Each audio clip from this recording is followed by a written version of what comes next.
Friends, welcome to my channel Basumati creation. आज video रे आमे जानि परिबा जे ईसी मेंबर मानकर योग्यता कोन, से माने किपरि भाबरे सिलेक्शन होई थांती।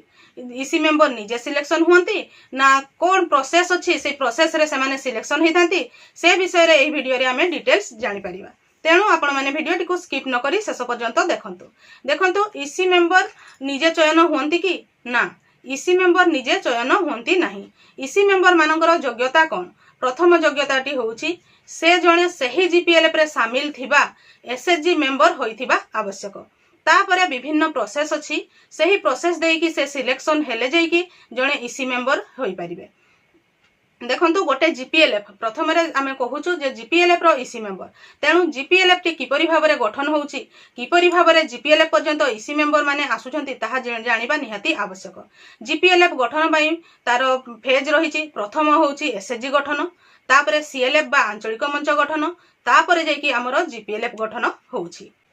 प्रथम रे होउची आपणकर गोटिए साहिबा पडार 10 रु 20 जन समान आर्थिक एवं सामाजिक श्रेणी रो महिला मानकु नेकी गोटिए गोष्ठी गठन करा जाउची, जोटा को कहूछु आमे स्वयं सहायक गोष्ठी बा एसएचजी।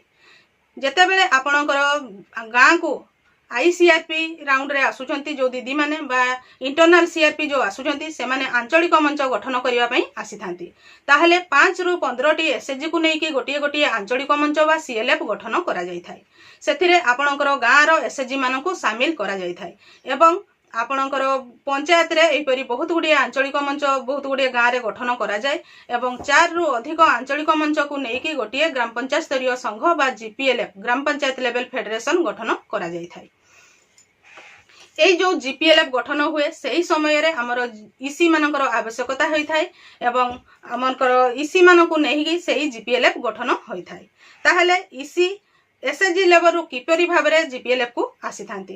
प्रथम रे जेतेबेले आईसीआरपी राउंड रे आईसीआरपी दीदी माने आसी थांती, प्रति एसएचजी रु 2 जण मेंबर को आंचलिक मंचर ईसी भाबे चयन करि थांती। सही 2 जण मेंबर हेले एसएचजी रो सभानेत्री संपादिका मध्यरु जणे एवं साधारण अति गरीब मा भितरु जणे। सही 2 जण लेखाए आंचलिक मंच को ईसी भाबरे जाई थांती। आपणकर आंचलिक मंच रे जेतोटी एसएचजी अछि, समस्त एसएचजी रु 2 जण लेखाए आंचलिक मंच को ईसी भाबरे जाई थांती। तापरे आंचलिक मंचर सही ईसी मानक मध्यरु अबि चयन करा जाय। अबि कहिले आपणकर 5 जण अबि रहि थांती, से माने हेले president, vice president, secretary, joint secretary एवं ट्रेजरर। एही परि भाबरे आपणकर पंचायत रे बा आपणकर ग्राम पंचायत रे जेतोटी आंचलिक मंच होइथिबो, समस्त आंचलिक मंच रे आंचलिक मंच गठन करा जाय, अबि सिलेक्शन करा जाय। तापरे आंचलिक मंच गठन हेबार 3 मास परे ग्राम पंचायत स्तरीय संघ बा जीपीएलएफ फॉर्मेशन हुए। सेते बेले को सीनियर सीआरपी दीदी माने आसिकी जीपीएलएफ फॉर्मेशन करांती। सही जीपीएलएफ जेते बेले फॉर्मेशन हुए, प्रति आंचलिक मंचर जो ईसी माने थांती से मानकु नेकी बैठक करा जाय। आंचलिक मंचर ईसी माने होउछंती जीपीएलएफ रो आरजीबी। सही आरजीबी मानकु नेकी बैठक करा जाय जीपीएलएफ रो एवं प्रति आंचलिक मंचर जो 5 जण अबि आसी थांती, सही मानक मध्यरु ईसी मेंबर चयन करा जाय। प्रति आंचलिक मंचरु 2 जण लेखाए ईसी मेंबर चयन करा जाय थाए, जोथिरे कि सही ईसी मेंबर माने आंचलिक मंचर अबि होइथिबा आवश्यक एवं सभानेत्री संपादिका मध्यरु जणे होइथिबे एवं ट्रेजरर निश्चित भाबरे हमर जीपीएलएफ रो ईसी रहिबे आंचलिक मंचर ट्रेजरर। एथिरे जो मु कहली प्रति आंचलिक मंचरु 2 जण जाइथिले, सेही मानकु जीपीएलएफ रो ईसी भाबरे सिलेक्शन करा जाय थाए। जीपीएलएफ रो जो ईसी माने समस्ते गले, सही ईसी मानक मध्यरु 5 जण ऑफिस बियर चयन करा जाय, जो माने हेले जीपीएलएफ रो president, secretary, vice president, joint secretary एवं ट्रेजरर।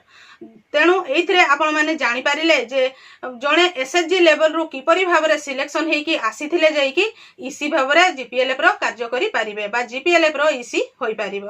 तो पुणी थरे मु कहि दउची जे एसएचजी रु से चयन हेकी आसीथिबा दरकार सीएलएफ को, सीएलएफ रु पुणी अबि भितरे शामिल हेबा आवश्यक, अबि रु पुणी ईसी भाबरे जीपीएलएफ को जिबा आवश्यक एवं जीपीएलएफ रे तापरे जाईकी से जीपीएलएफ रो ईसी होई पारिबे।